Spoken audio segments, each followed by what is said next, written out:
మీరు సముద్రమంతన్ లీల ఆలకించారనుకోండి, ఆ భాగవతంలో చాలా అందంగా వస్తుంది ఆ ఒక ఘటన.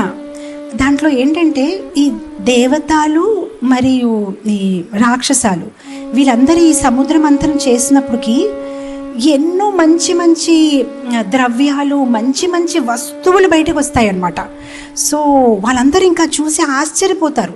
కానీ వాళ్ళు చాలా చాలా పేషెన్స్గా ఉంటారనమాట. సో వాళ్ళు ఎప్పుడైతే ఇలా ఈ సముద్రమంతనం చేస్తూ ఉంటే చంద్రమా వచ్చిందనమాట. చంద్రమా ఎలా ఉంటుంది? చాలా అందంగా, ఎలా ఉంది? అందంగా ఉంది. కానీ వాళ్ళు చంద్రమాని తీసుకుని చంద్రమా వచ్చేసింది, ఇంకా చలో ఇంకా ఆపేద్దాం, సముద్రమంతనం లేదు. వాళ్ళు ఏం చేశారు? ఇంకా వెయిట్ చేశారు. అప్పుడు ఏం బయటికి వచ్చింది? కౌస్తుభమణి. కౌస్తుభమణి ఎలా ఉంటుంది? అందంగా ఉంటుంది. వాళ్ళు అమ్మ తీసుకొని పారిపోయారా? నో, కంటిన్యూ చేశారు సముద్రమంతాన్ని. మళ్ళీ ఏం బయటికి వచ్చింది? కల్పవృక్ష. కల్పవృక్ష ఎలా ఉంది? అందంగా ఉంది. అది చూసినా ఎవరికైనా ఓకే, మనకు అన్నీ వచ్చేసినట్లే. కానీ కూడా వాళ్ళు పేషెన్స్గా ఉన్నారు. ఆ తర్వాత ఏం వచ్చాడు? Airavat. Airavat is a elephant.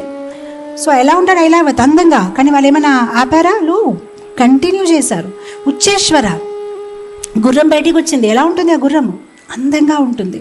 ఆపారా? లేదు. అప్సరాలు వచ్చారు. ఎలా ఉంటారు వాళ్ళు? అందంగా ఉంటారు. అందంగా ఉంటారు. వాళ్ళు వచ్చారు, ఆపలేదు. ఏం చేశారు? వాళ్ళు వెయిట్ చేస్తూనే ఉన్నారు. చివరికి ఏమొచ్చింది? అమృత కలశం. కానీ ముందే అది తీసుకొని అయ్యో మనకి ఇంకా అయిపోయింది, చలో చలో చలో వెళ్ళిపోదామంటే అదే అవుతుంది భక్తిలోని. లాభ, పూజ, ప్రతిష్ట అన్నీ దొరికేసింది. ఇంకా దాట్స్ ఇట్, నాకు ఇంకా చేయవలసింది ఏమీ లేదు. నో, అది సైడ్ డిషెస్. ఇంకా మెయిన్ వస్తుంది. Just wait. అమృత కలశం, కృష్ణ ప్రేమ.